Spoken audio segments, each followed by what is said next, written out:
ना मैं कहीं रोना बखारना करती हूँ, कोई आता है कि माहौल ख़राब होगा कि मैं रोऊँ उनके सामने, कुछ भी नहीं करती। सब होता है, अब तो कभी होगा नहीं, कभी नहीं होगा, ना कभी वो आएंगी ना कभी ऐसा होगा। बढ़िया माहौल चलता रहे, मैं यही चाहती हूँ, घर का अच्छा माहौल रहे बस। फ्रेंड्स, सपना की दुश्मनी तो मानो ख़त्म ही नहीं हो रही है। घर में क्या कम थे, जो सोशल मीडिया पे भी बहुत से लोग सपना के पीछे हाथ धो के पड़ गए। सपना अगर कोलैप्स का काम करती है तो भी सपना को गलत सलत बोला जाता है। सपना अगर थोड़े दिन के लिए अपने मम्मी पापा से मिलने जाती है तो भी गलत सलत बोला जाता है।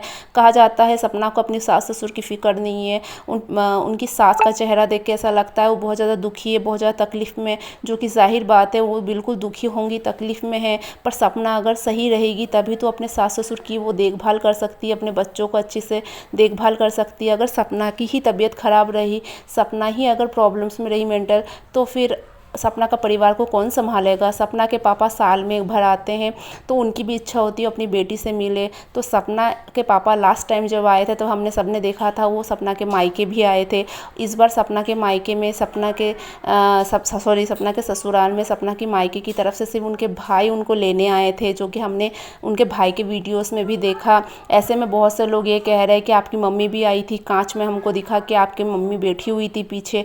तो हम आपको बता दें उनकी मम्मी नहीं थी, आपको कुछ शायद गलतफहमी हुआ है, उनकी मम्मी नहीं लेने आई थी। अगर आई भी होंगी तो शायद वो कार में बैठी होंगी, अगर आई भी होंगी तो फिर कोई उन्होंने गुनाह नहीं कर दिया। सपना ने अगर बोल दिया कि मेरी मम्मी नहीं आएगी तो कोई पत्थर की लकीर तो नहीं।